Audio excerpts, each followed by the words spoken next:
Good afternoon, everybody. It's Quentin Mills here from the Hunters of Light group. Today we've got Martin Brasg with us. He's going to put forward an idea or a question. Do you need professional equipment to get professional-looking shots? There's such an age-old debate as to what camera did you use? What were the settings? How much did you spend on it? To produce amazing images. And I think that in certain cases where it's more extreme cases, ISO may come into play, etc. But for the most part, you can get fantastic images on I would say fairly average, inexpensive equipment. But today, Martin's going to give us a whole run through about that. Please, if you've got questions, send them through. I'll pass them on to Martin, and we'll take it from there. So over to you. What have you been doing during this lockdown? I see you there at the Kruger Park at the moment. Yes, absolutely. Virtual reality certainly does play a game. IQ and everybody else. Yes, I thought rather than have a background of my pretty empty office with a few pictures on the wall, I thought let's make it a little bit more exciting and show you what I really enjoy doing and taking pictures of.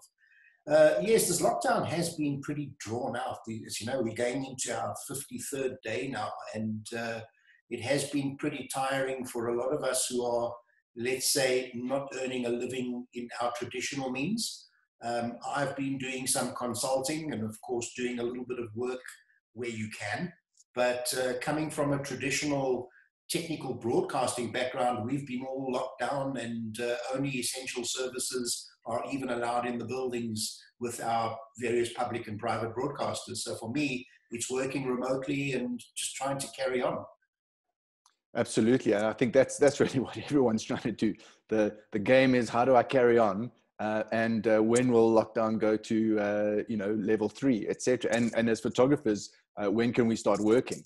Yes, I think this is definitely something that we're all looking forward to. And I think for myself as a wildlife enthusiast, I just can't wait to get into my car and get out of Joburg for a couple of days. Absolutely. I'm just going to add to that, as an enthusiast of being able to get into your car and drive somewhere. we'll add that to the thing. We don't have to go to the Kruger. We just want to be able to drive around. Well, one thing that has happened, just as an aside, is that I'm getting about 8 weeks to the gallon, and Yes. I'm also in the process of having to recharge batteries manually, because car batteries have been flat on me twice in the last 3 weeks. Well, my Land Rover Defender, the 20-year-old beast that it is, has never done this well on fuel consumption. But because it's got dual battery system, it hasn't really had an issue at all with regards to starting. So I'm fairly happy with that, to be honest. Yeah, I think also from the cost as well. I think I haven't filled up my car since March. Yeah, it's amazing, hey? It's crazy, absolutely Cool. crazy. All right, so yeah, take us through your presentation. As I say, I'm pretty keen to see what you're going to give us as far as information-wise and the stories and all of that. So yeah, over to you. Okay, so obviously, as you can see, I'm a wildlife enthusiast, and my prime focus on photography, excuse the pun, is mostly wildlife and especially birding. I have been doing photography probably for close on 30, 40 years. I started when I was at school and ran the school photographic club for many years, until such time as I was kicked out of school.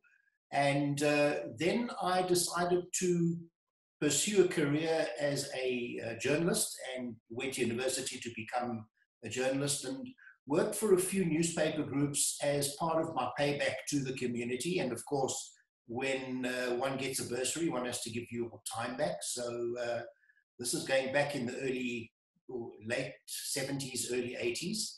I actually worked for the Star, among other newspapers, Sunday Times and Sunday Express, if you can remember that far back. And I was involved in those days, even doing photography for the likes of the Tonight section, where you would review movies and plays, etc. And then I got involved in the motoring section, which was quite exciting because we used to test cars. And I was then also at that time working quite closely with a journalist by the name of Kit Katzen, who I'm sure you may have known by reputation, depending on your age, but he was involved in the Eshel Rudy case back in the late 70s, early 80s. And we were at that stage, I'd been to Paraguay and Uruguay incognito, and obviously everything flying under the radar in those days because things were banned, etc. And I enjoyed that part of the journalism, but was not too much involved on the photographic side as a creative. It was more on the spot kind of photography. And after the 4 years giving back to the newspaper group, my parents then said to me, now, why don't you go and get a real job?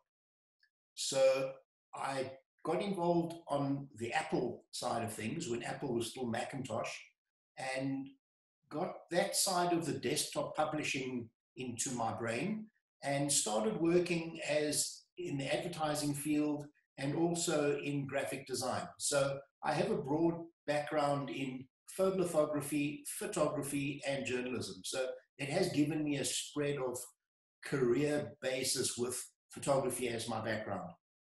The equipment that I've chosen is mostly Canon, not because I'm sponsored in any way, but I hope Roger's listening.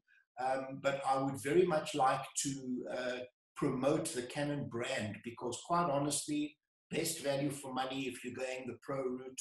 It's a product that I think from a reliability perspective, I've had absolutely no issues with. Started off originally with an old Canon 7D when I was doing digital photography. But from a 35mm photography, I did used to use large format. I used to use Mamiya RB67s. I used to use Linoff 4x5, and I had a Sonar 8x10. And Quentin, I'm not sure if you remember, you way too young, but back in the day, I used to work for a photographic shop in my spare time called Recordia. They used to be in Elof Street, and then they opened in Sandton City.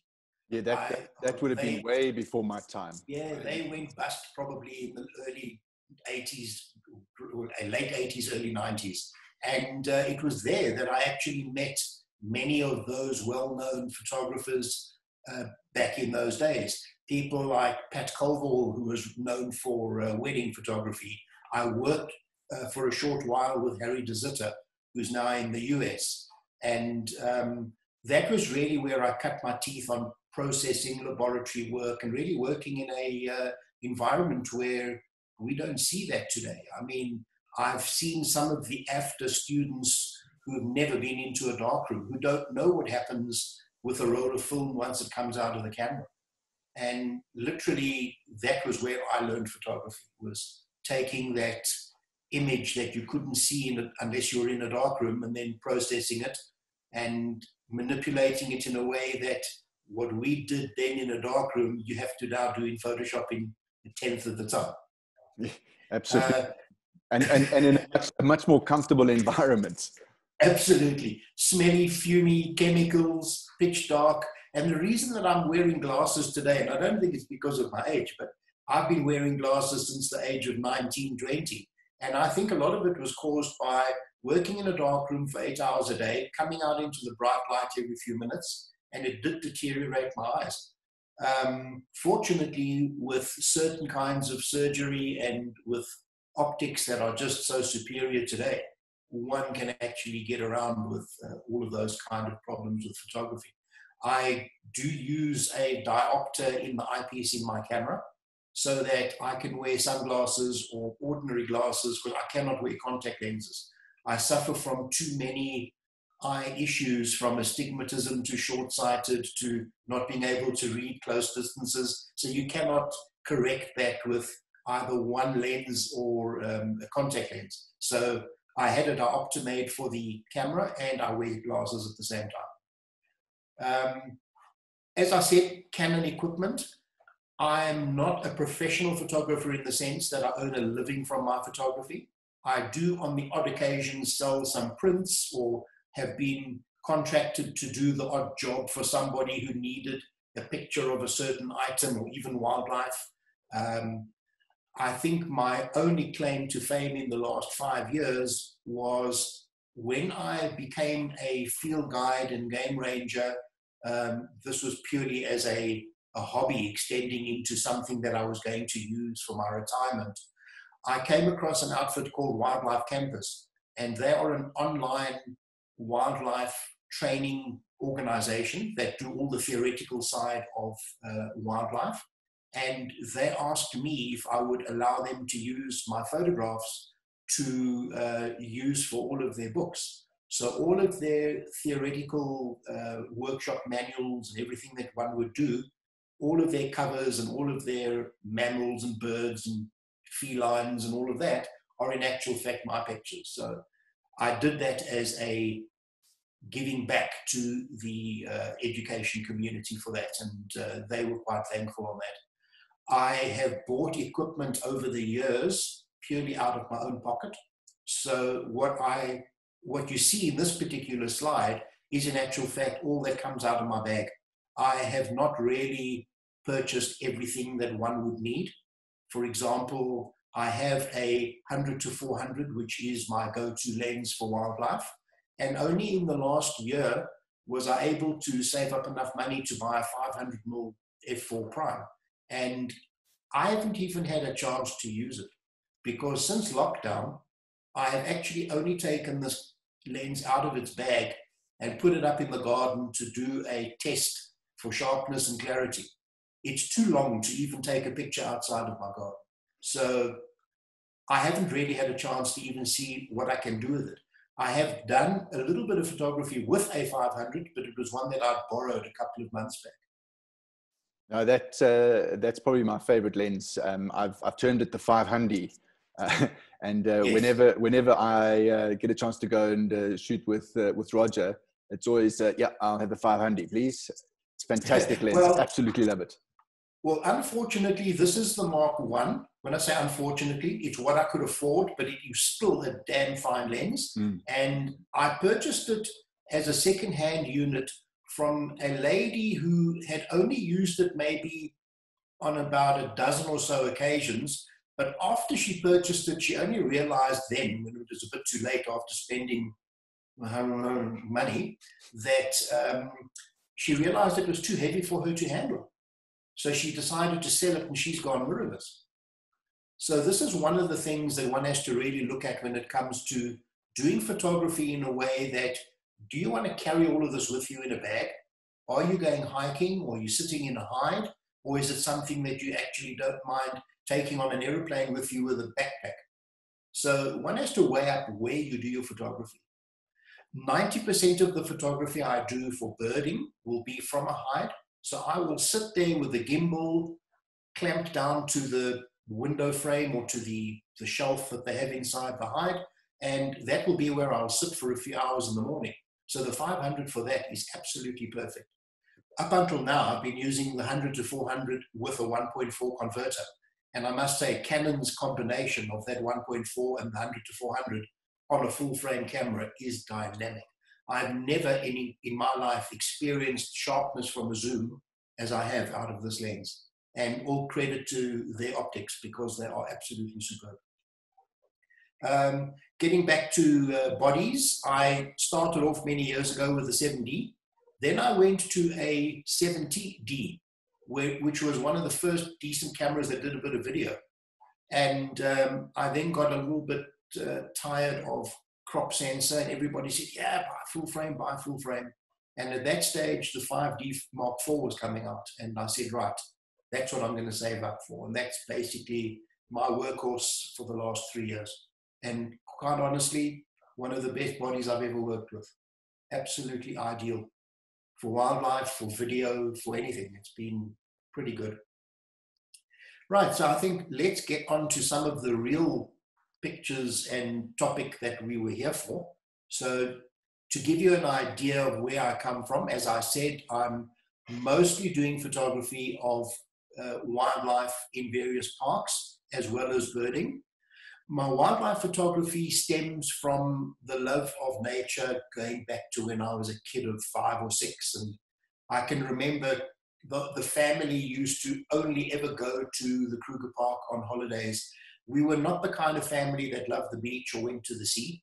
My parents were not great water lovers, and I think it trickled down to the family, to the kids. And we ended up going to the Kruger Park and to any other game park on most public holidays or school holidays. That was really our go-to place. I learned to love the bush from a long way back. And it got to the stage that at the age of about 10 or 11, my dad gave me his old camera. In fact, I still have it in the cupboard behind me. Well, no, behind me is the elephants. The cupboard behind the elephants. I had an old Miranda Sensor X. I don't know if you ever would know a camera like that. I don't even think Roger would know a camera that old. Roger may even have one in his cupboard. You know? If I know him anything about him, he's probably got one in his cupboard. But anyway, carry on. Sorry.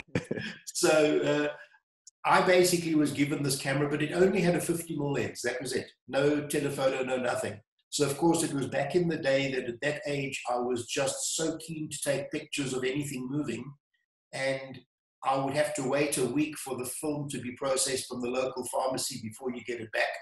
And then you would see this tiny little speck in the distance. And by the way, that was an elephant in all the grass.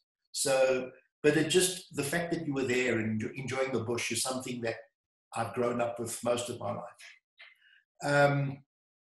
The places that I generally go to now, because it is for me a privilege to be able to get up close to certain of these animals, is Sabi Sands Game Reserve. Since I became a field guide, I have also started taking photographic safaris for tourists as well as local people. And it's something which not only gives me the opportunity to show people what South Africa has to offer in the form of wildlife, but it gives me the opportunity to get up close and personal. And as you can see by this picture, I wasn't more than, I would imagine, 50 to 60 meters away. In fact, 30 meters. And you didn't even really need a long lens. The fact that the place that we go to in Sabi Sands is a game reserve called Djuma. You remember Clint Ralph, who did the presentation a few weeks back. He and I frequent that place quite often, as many of the other photographers do. But I've known the Mulmans who own Djuma quite well for a number of years. We tend to stick to the places that we know. And the guides and the trackers that they have there are phenomenal, and they know exactly where to find and where to look for certain animals. So generally when we go, we have a plan. We only take 6 guests at a time so that everybody has a space on the vehicle. And it's something which everyone appreciates, because you don't need to be a photographer to go on the trip, but the fact that you are learning about the animals as well as about the photography side is just something that I like giving back.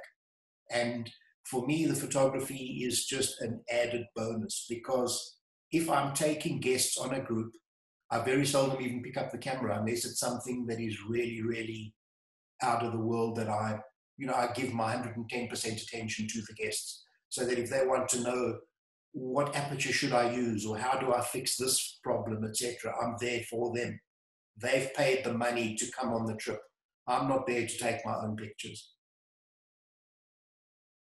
This picture here is of a female leopardess in Djuma. And I can't remember if this was Tandy, but anyway, all of the leopards and all of the big cats in these private parks all have names, or they come from different prides if they're lion. And, it's quite strange to know that, okay, this one is so-and-so and this one is so-and-so. People think we're crazy, but when you've grown up with them since they were born, you actually know who to follow. I think that's quite a good thing about going with with guides and people who know the area and even the animals within that area, is that there's a lot of that recognition and the stories behind it, and that really just enriches the whole trip.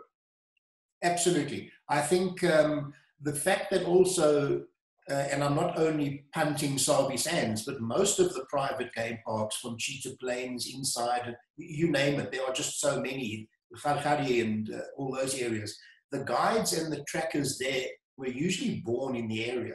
So they know the terrain and they know the location of a lot of the, like a hyena den and things like that, just so intimately, because they were basically born in that area. So I really take my hat off to these guys. They are totally underrated and not appreciated as we should appreciate them. I'm not sure if the fact that we have the little postage stamp or thumbnail of our heads in the right-hand corner, whether you could see my exposures of what I've done. But a lot of the pictures that I've taken, I try and keep, you know, in some of the presentations I've done in the past, people have asked me, oh, by the way, what did you use for this? And how did you shoot that? And what lens did you use? So I try and put it in the top right-hand corner for all of the pictures, just to give people an idea of what I've used for that picture. On the YouTube version, they will be there. On the Facebook one, it does tend to cover up. Get lost. Are there, but on the YouTube version, they will be visible. Oh, that's great. That's great. Small little leopard cub looking straight at me. I was probably not more than 10 meters away, completely relaxed, didn't even give a care in the world that there was a fan full of people looking at this little guy, and lighting absolutely perfect, early morning, and it was just something which was amazing to actually see. You might recognize this picture. I used this as the banner for the masthead for the Facebook page for a few days. This lioness with spots. This leopard actually came to the dam very close to where we were camped, and it would come there almost the same time every day for a drink.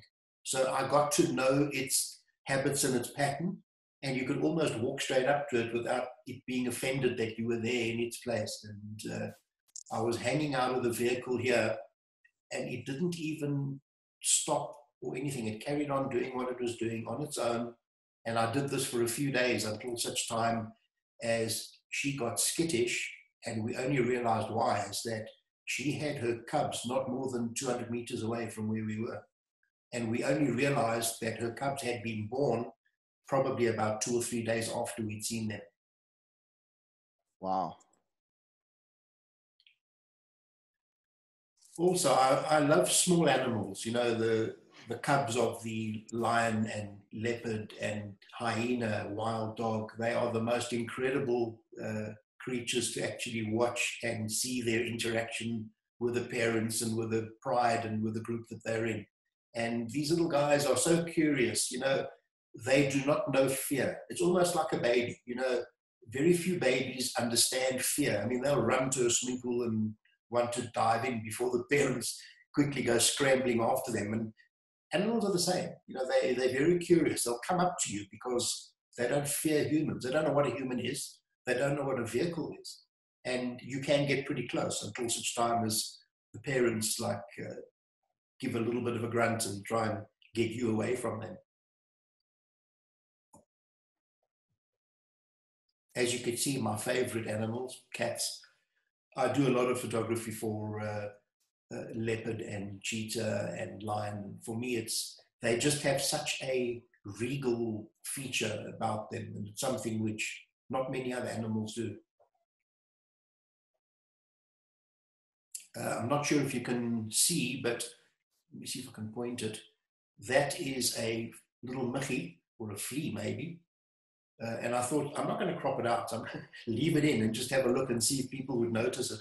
And there are quite a few pictures that I've taken in the past where you will always find some small little item like that, a flea and I'll show you, there's a picture of a bird, and I'll show you something which I didn't notice until I processed it. Also, this beautiful specimen of a leopard, his name was Mavuma. He lived till the age of 16. He was the pride and joy of Djuma. He fathered many, many cubs together with what they called the queen of Sabi Sands, which was Karula. Both have since passed away, but really such a chilled cat. He would let you almost go up to him and pat him. He was an unbelievable animal. And of course, the lighting here, this was late afternoon. He was sitting on the dam wall, and we were able to drive along that wall, and you can almost get out of the vehicle and go up to him. He was so chill. And he was like that all the way till we last saw him. As you could see, he was one of the few animals there that had really seen everything, been there, done that, got many T-shirts. Look at his ears, how torn and tattered they were. Yeah, I'm just looking at his overall facial expression. He looks a little tired. That's for sure. Yes, well, it was almost his dinner time, so you can expect it. Yeah, he was very, very chilled. And I mean, the vehicle full of people all clicking away, and wouldn't say we were chattering because it was pretty quiet there, but he's the kind of guy that just took it in his stride. He just let anybody do what they wanted. This picture here, I had this picture put on a calendar about 2 years ago, 2017. It was the cover of a calendar for a wildlife project that I was doing for somebody in the US. And I liked this picture. I thought it was actually quite a striking lighting and color, the texture in the bark of the trees, that blue sky. And I promise you, not photoshopped at all. Not even to take out any dust or bird flying past. I'm not a very big lover of manipulating pictures, whether it's Photoshop or Lightroom. I purely use Lightroom to bring my raw images into a format that one can visually see them.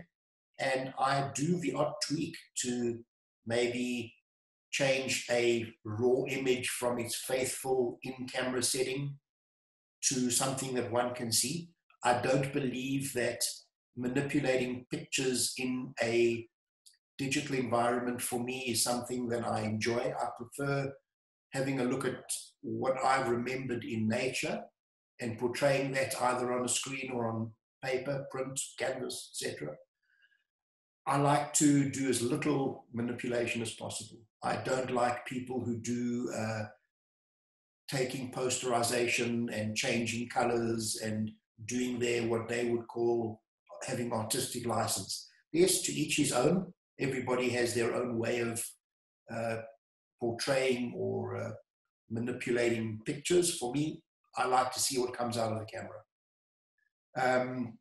This picture was also seen by a very, very good friend of mine, a chap by the name of Greg Norman, and he actually painted the picture.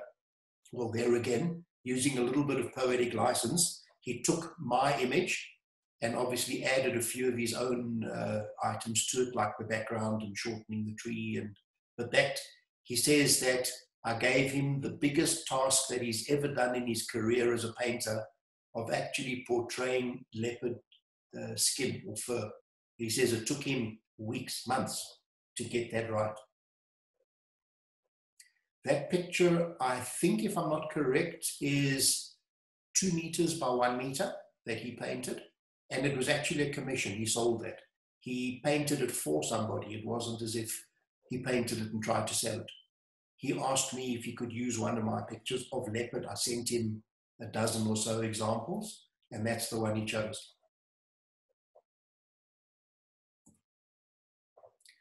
The other thing, of course, that one can do in private game parks is, of course, drive at night off-road.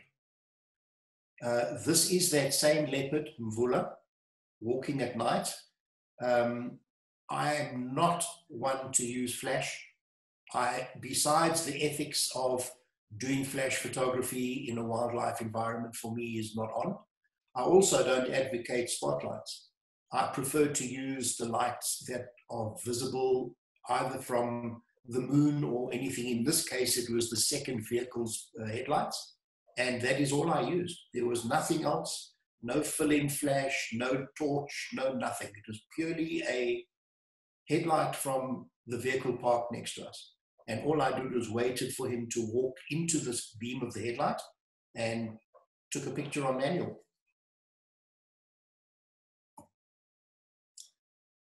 Similar scene, almost, I would say, 15 meters away from us. Obviously, in an environment like this, one can't use a very long telephoto lens because of the lack of light. And all of these were shot on manual. So you have to guess. There's very little one can do in these kind of conditions. You bracket as much as you can so that when you get home, you've got something that you can work with.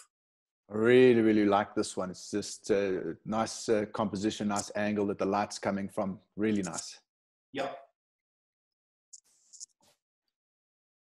There again, I love portraitures of cats because they just have, as I said earlier, strong features. Their facial expression is just something else. And there again, there I noticed another flea.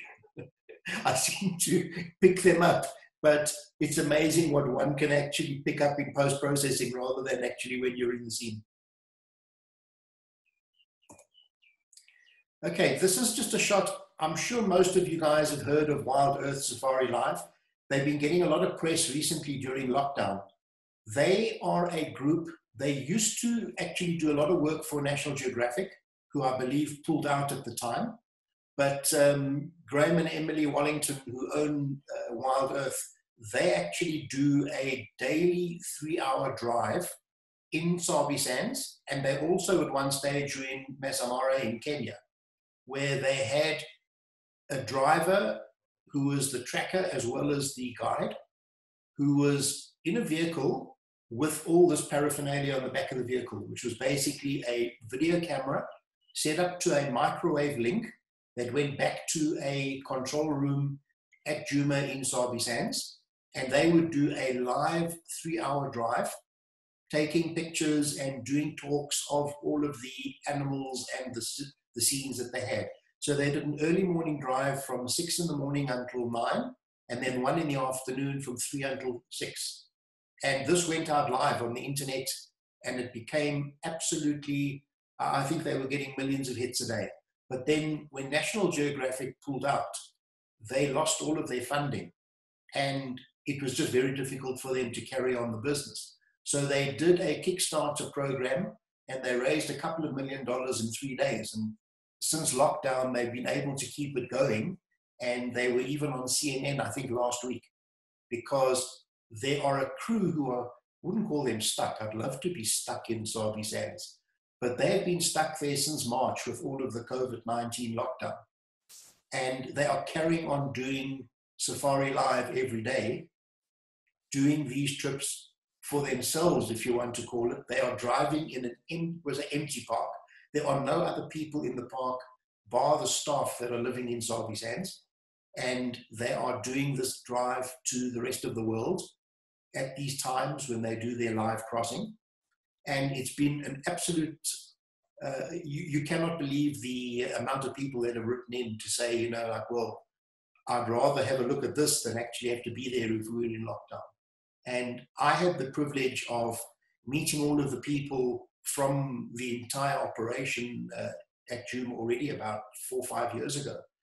And the company that I used to work for in the broadcasting industry were one of the people that were involved in doing the link that brought their signal back from Sabi Sands and brought it to Johannesburg, where they do their editing and their production and put it onto the internet to go out to YouTube and to the rest of the world. This is Harry. Harry's a well-known hippo in the Tanzania region.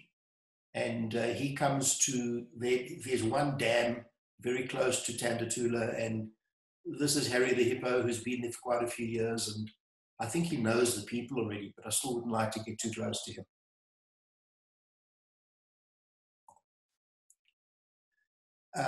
This for me was the most incredible sighting I'd seen. I won't tell you exactly where it was for obvious reasons, but it was somewhere in the Greater Kruger Park.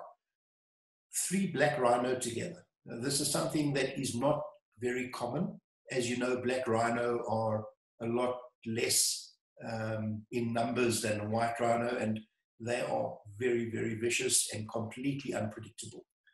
This was a female with her, I nearly said her cub, with a baby on the right and the male on the left. And he was trying to, I would imagine, trying to get with the female again, and she just was not having anything of it.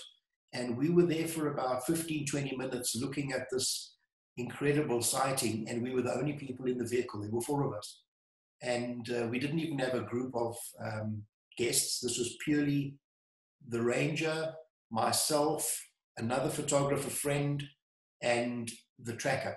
It was just us in the vehicle. I think we were on our way back to camp for something, and we came across these 3. And we were sitting there peacefully taking pictures, watching this, and then all of a sudden the male tried to get into the female, and that's what ensued. It was something I didn't even have my camera set to the correct settings. In fact, I think I was on auto, which I never ever do.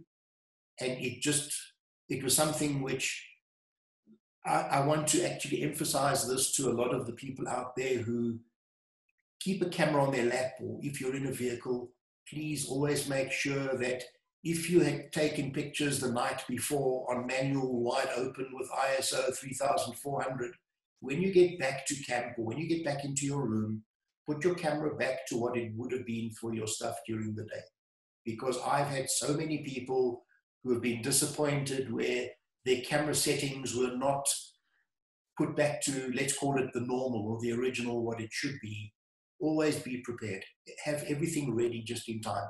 And this was one of the times that I actually didn't learn my own lesson. And fortunately, the camera was on automatic, but my ISO was way off and the exposure was not that great. But it was a picture that it tells, as you say, a picture tells 1,000 words. And in this particular case, Greg Norman again took a sample of this picture, and he painted a very, very beautiful painting, which we auctioned off for the World Wildlife Fund, for Save the Rhino. And we raised, I think, in the region of $130,000. We're still trying to do something similar, where we are going to sell tables for well-known guests or well-known personalities, and we will have a dinner where they will pay a couple of $1,000s per table, and then we'll auction off the picture the same way that we did for this painting, and use the proceeds to donate it to one of the wildlife funds. Also, one of my favorite Big Five. Also unpredictable, but this female, I just liked the facial expression when we drove past, and it was something which took a picture, and I thought, okay, we'll see what happens when we come back and see what kind of a result we get.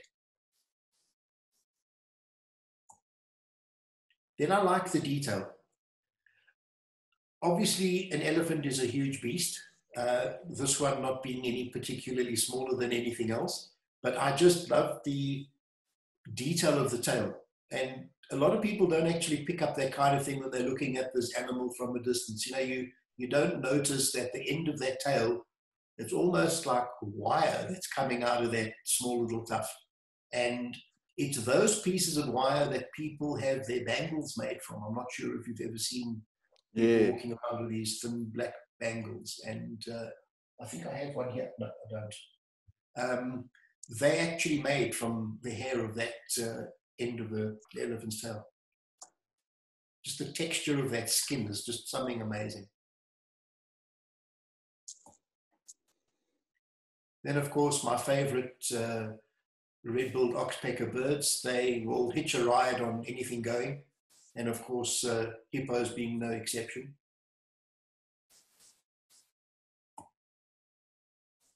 And, of course, the lazy beasts in the heat of the Kruger. Obviously, at December, January time, it's about 40 degrees.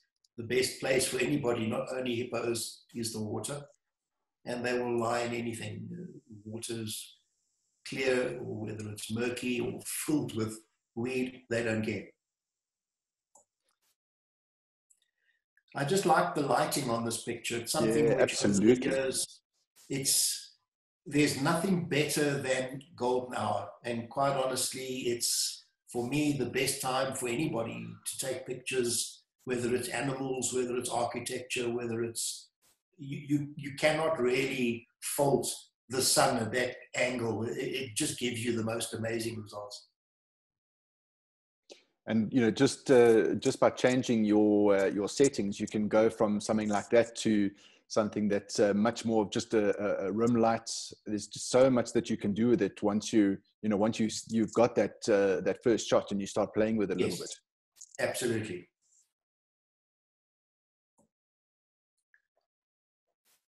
This is also just to show you that with speed, one can always create an effect. So are you focusing on the hippo's eye or are you focusing on the water? You know, for me, it was a combination of seeing the power of the water.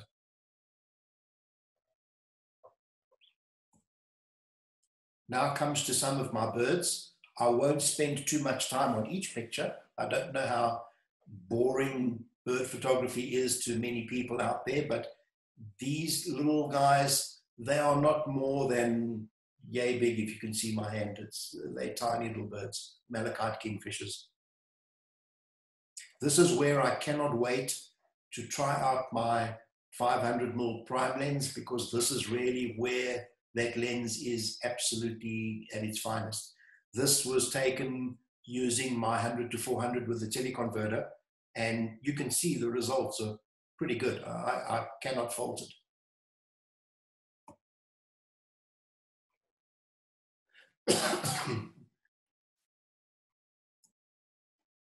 This is one of my favorite pictures. It's a pretty common bird in the Kruger Park, the lilac-breasted roller, but the colors are just unbelievable. When the sun shines on some of the blue, it's almost iridescent. It's an amazing color.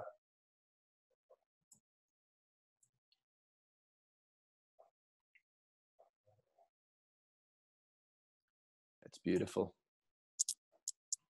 And our favorite African fish eagle, one of the best sounds of a bird that you can hear in the morning other than a hardy-gar.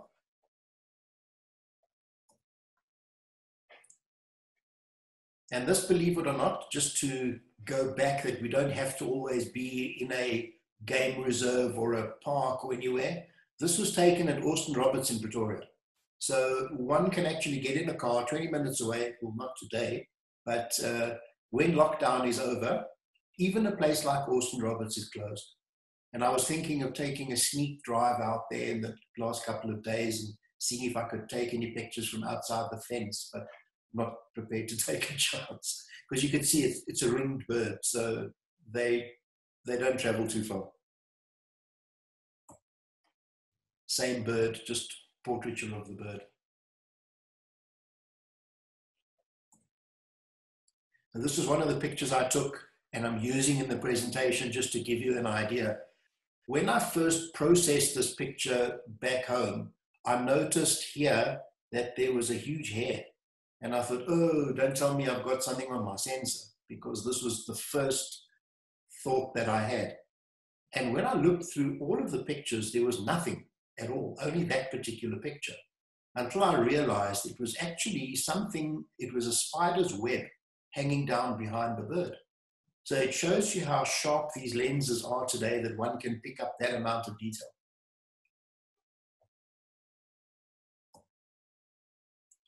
And these were done at a bird sanctuary called Morivale, which is in Nigel in Gauteng.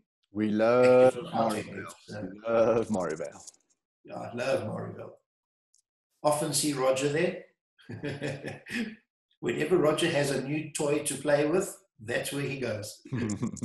with a lot of tape and etc. Yes, and there is also there is a chap by the name of Will Goodlett, who is an absolute authority on bird and on wildlife, and an amazing videographer. If you care to watch some of his stuff on YouTube, his work is amazing, and he does it all himself. He's a complete amateur. He does not do any of this for a career. I think, if I'm mistaken, he's an accountant. But when it comes to bird photography and wildlife video, he is unbelievable. The lesser flamingo.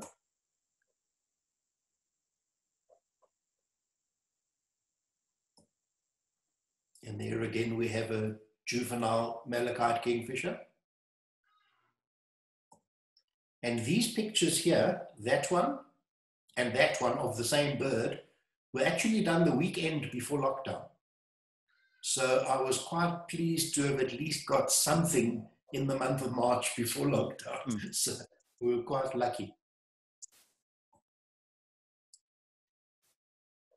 Pied kingfisher.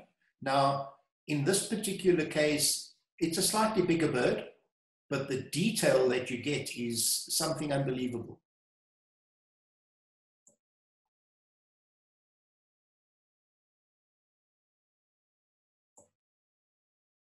This is another small reserve just outside of Pretoria called Rwanda, which a lot of people go to, and I'm quite surprised that during lockdown they don't allow people just to drive through it, because you cannot get out of your car. There wouldn't be an issue as far as I'm concerned with social distancing, other than having the coffee shop closed and the picnic area, but one should still be able to drive through it.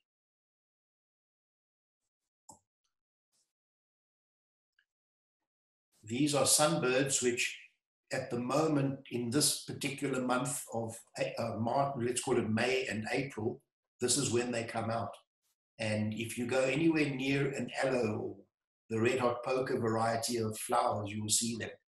And this is done at Aloe Farm in Hartbeespoort. I wish I was there now, because they are flying around right now as we speak. This is their season. Also done at Rwanda. Now everybody thinks how pretty the pink flower is, but these are these pink pom-poms, which is actually a weed, and they're trying to eradicate them. And it's just an absolute pity that it's such a pretty flower, but it's so detrimental to the area.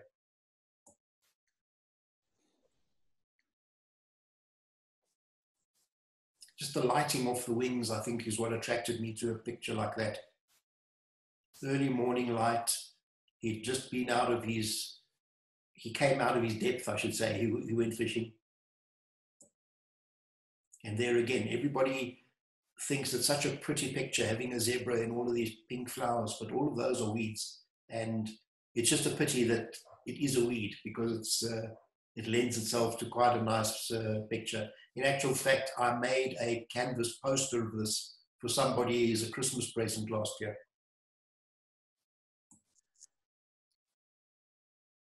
Another thing that I enjoy taking pictures of is landscape. And I think this is where the EOS R would be my choice if I had one, because this is something that, as far as the amount of information that you can get out of a landscape picture, is amazing. There again, leading lines, as Quentin would have in one of his portfolios. Roads going nowhere or to somewhere. And then, of course, I was taken 2 years ago for the very first time in my life to an air show. I've never taken pictures at an air show, but I thought, well, I've got a decent lens, let's go and try it. So this was my first attempt at the Rand Air Show. I think it was in 2018. And it's something which I was quite surprised at myself with some of the results that I got. But as again, I do not manipulate anything in Photoshop. This was purely what came out of the camera. I only learned afterwards from those in the know, and those that people like Mr. Deruk, who is a fanatic when it comes to aviation photography, that my shutter speed was too fast for a prop plane and not good enough for jet. But I'm learning. This was 2 years ago. Yeah, I was just going to say that the purists would look down their noses at that shot. That that exactly. prop is almost completely still. Yeah, exactly. I mean, if you go back to that picture, it's a beautiful, sharp picture, and you can see the pilot and you can see the detail. But the prop should have been a blur. It shouldn't have been. Yep. What do I know?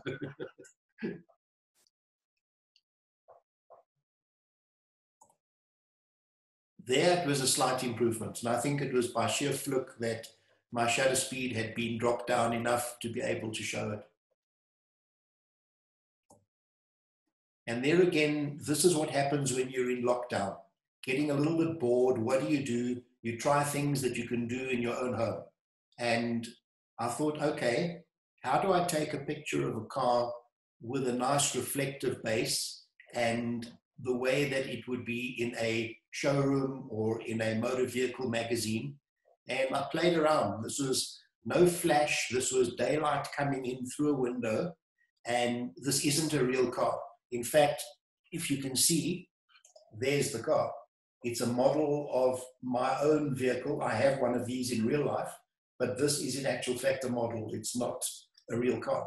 So with a little bit of lighting and a bit of ingenuity, that was the glass of my dining room table with the dining room window as my light source. Right, that's just to show you where we took most of the pictures. Mostly Kruger Park and Juma, Morrievale, Ridgevlei, Austin Roberts, and the Rand Air Show. And that's me.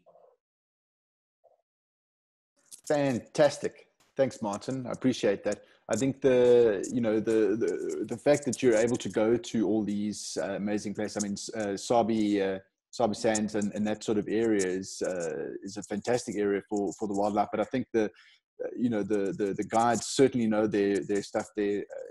I think it makes it a little bit easier than driving to the Kruger and hoping that you'll find a fantastic sighting. So I mean, but also I think that what will certainly help at the moment, and I'm hoping that when lockdown releases us all, that I think there's still going to be a while before tourists from other countries come in, and I'm really hoping that the local game reserves and game lodges would try and get us locals to get there and maybe have a slightly reduced rate. And I really do think that if we can get locals to start going to those places at rates that we can afford, there's just so many beautiful options for animals and landscapes, etc. there. Yeah, definitely. I think what I'm actually quite afraid of, and we haven't heard what's going to happen when and if lockdown does come about, or lifted, I should say. And this was mentioned to me by a guest who has booked to come here in September, October. And what they're worried about is when and if they open up the airlines and everybody is now able to fly up here, what is going to happen when they arrive? Will they have to then still have to stay in quarantine for 14 days, which means a 2-week holiday will then either be spent in quarantine or they'll have to have a 1-month holiday in order for them just to stay here. So it's difficult for people to do any bookings or any planning at this stage. And at the moment, coming from that environment where I've had already from March to May, I've already had 4 trips cancelled because of that. It's difficult to say, well, how do we fit these people in later in the year or early next year when bookings have already been made for next year? So it's catch-22. We're not sure which way the industry is going to change. But as you say, yes, local people will definitely, I think, benefit from those people overseas who are either going to be in a position to say, well, we're not ready to come here now. We're still a bit scared to travel. Or alternatively, I've lost my job overseas, so I don't have money to come here anymore. So it's going to be quite a thing for the tourism industry to really get back to what we would call normal. Absolutely. And I think just like for us photographers, the business models are going to have to change. The way that you do business is certainly not going to work in the same way. But I really do think that, and I understand that, it's you want to try and get the dollars and the euros in, etc. But I would love to go and stay at a place that's got such fantastic animals that you can actually afford to stay there, because I think that it's just, it's on our doorstep, lots and lots of options. And I'd also be concerned about if I was going to another country for a holiday. I think there's a lot of concerns that people come up, and I think the rest of the year, well, we don't know when things are really going to start ramping up here. But the rest of the year for a lot of people is completely uncertain. So I just hope that it picks up for all of these places, and that the lodges themselves can start making money again. Yes, definitely. I know there are so many people who've been laid off already in the lodges because there's just a limit to how you can sustain a business when there are no guests. Yeah, absolutely. So you, as you mentioned, you do guided safaris and that sort of thing. What do people need to do to find out more information? Well, I do have a website, which you can see, as we would say, down below, but martinbrasg.com, or my Facebook page, and drop me a mail and we can take it from there. Everything is based on that. We do the big part of my business at the moment. Well, obviously at the moment it's dead when it comes to tourism, but we are very involved in the education of tourism. Yeah. So we do things like lodge management courses for people who are actually wanting to become a lodge manager or working in a lodge. And the other thing, of course, is we're doing ecotourism. So there are many students, whether they are local or overseas, who are in the game ranging they're either studying to do game ranging or field guiding, or alternatively, they are doing a PhD in some form of biology or a nature kind of a course, whether it's overseas, and they want to take a gap year and do something not only theoretical, but practically. So we're doing that in areas in Botswana, as well as in a very, very nice game reserve, which is not even an hour's drive from Johannesburg, called Dinokeng. Mm. And there is a lodge in Dinokeng called Kwalata, who specialize in eco-education. And they will do school, I don't know if you remember back in the day, we used to go to Felt School. Yes. Well, they do Felt School for thousands of kids in South Africa, not just international. And they are very well known. They have courses, and we work very closely with them. So we bring international as well as local students to Kwalata, and malaria-free, an hour from Pretoria. It's something which is absolutely amazing, and it's a big five. I mean, believe it or not, we have quite a few decent lots of game in Kwalata, an hour away from Joburg.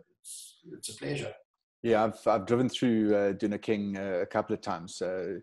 For me, it's more about driving my old Landy on the dirt roads, but I do take the camera with me, of course.